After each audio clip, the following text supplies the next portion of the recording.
Alright, so you want to talk about pistolcraft integrated with cardio training work. But before we really get into this, I think it's best to talk about all the training elements in general. Primarily we're talking today about endurance, cardio endurance specifically. But also we also have to consider strength, power, raw speed, plyometrics, and how that intervenes, the central nervous system work, a lot of sport-specific training, which is obviously what we're doing now, vision training, which is grossly ignored, balance, which we'll hit on a little bit later, as well as mobility and flexibility.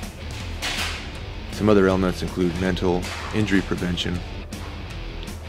Of course, we have to talk about recovery and body composition itself.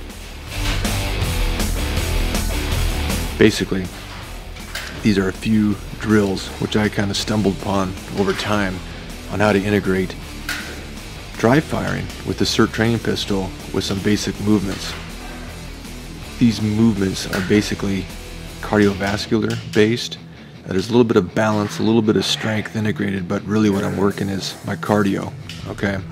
A complete full training regimen includes a lot of other training elements which we can discuss later. But basically what we got going on, say right here, is just simple step-ups, where I just grab a weight. It happens to be a kettlebell, but it can be anything. You know, a milk jug, dumbbell, whatever. And just stepping up, working a little bit of the balance, and just sport-specific tactile work of trigger mechanics and sight alignment. So you can see right here, actually what I'm doing is shooting in a mirror, and the targets are behind me.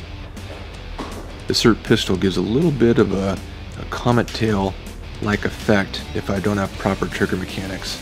You can see where I'm unsteady.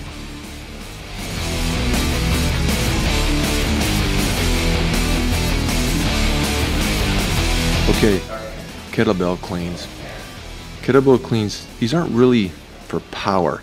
They're more for hip mobility and just generally working the cardiovascular system, as well as a little bit of balance with the tactile training of the trigger mechanics. With the SIRT pistol, you can see I have the take-up indicator on, the red dot, and basically I prep the trigger and the red dot shows where the muzzle is during this gross motor movement. What I found is that while trying to do a gross motor movement such as this clean and the squat, it's really hard to keep awareness of the front sight. You just generally mentally lose it.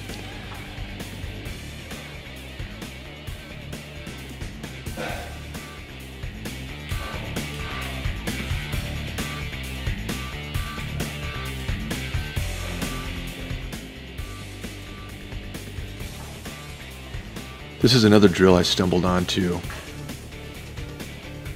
Again, I want to reiterate, we're working the cardiovascular energy system where the heart rate's jacked up to about 130. But this kind of a movement really opens up the hips and works on the flexibility and hip mobility. It's really basic, really easy to set up. I'm using a Smith machine here, but any kind of bar will work. I mean, basically you just want the bar set to where you can just step over it with your hips, and then you can crouch underneath it to work your hip mobility. What I find is when I just do this drill on my own, it's rather boring, and one day I just picked up the SIRT pistol and I racked off about 12 reps and it didn't really feel like I was working. So the sustainability factor is kind of significant when you integrate up the SIRT pistol training, the dry firing, with these type of movements.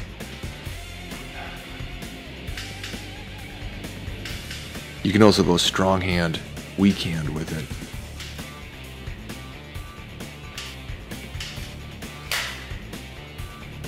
So basically, I mean, we're really, my focus on this kind of training, this early morning training, is more the cardiovascular system.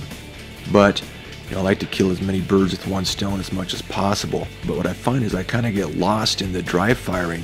I'm just focusing on that and then going autopilot with the movements.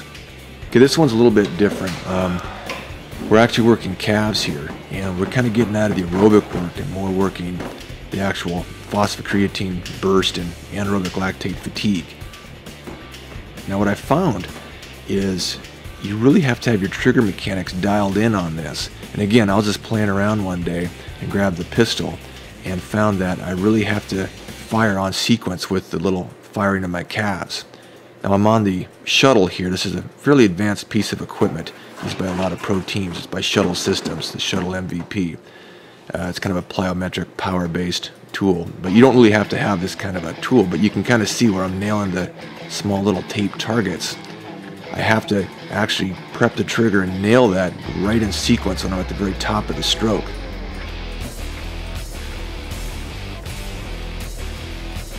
So it really kind of forces you out of your comfort zone of prepping, sighting, and pressing off with shot. So right here I just finish off with just 15 seconds of burst.